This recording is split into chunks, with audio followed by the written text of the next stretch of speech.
5 years siya, na invest na 5 million, 5 years pa niya mabawi ang iyang 5 million. Dili ikod mo to 5 years, kaya after pilang months naman siya, nakahali? 4 months. 4 months. Si Miss Janice, 5 months. Pinighalin ninyo, dagko ba yung halin.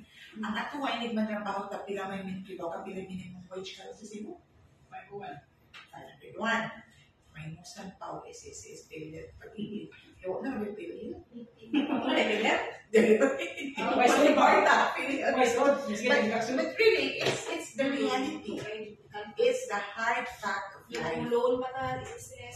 So, naabot ni ako sa panahon nga kanang mag-what kung sa mga sweldo, kung sa mga sweldo, because naanan ka sa kanang ang gitawag urat race.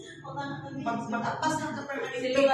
15, kabot mo si kuwarta, ngunit ka kasi mong ATM, dawat bayad. Makulang pa rin, matapos ko.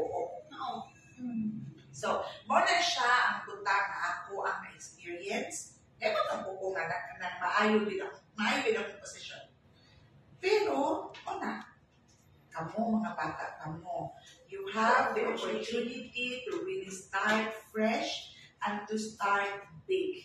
Yes. Real estate. Muna sa una ka namin ko tagapan lang ko, ang kumpanya.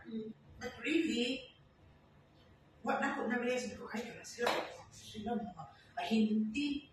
Kaya naamay negative connotation ang agent or ang ahente. Kung ano ka sa gawa, hindi na siya. But you should be proud of yourselves because you're agent of something that will change the lives of your clients because you're giving them the opportunity to have their houses.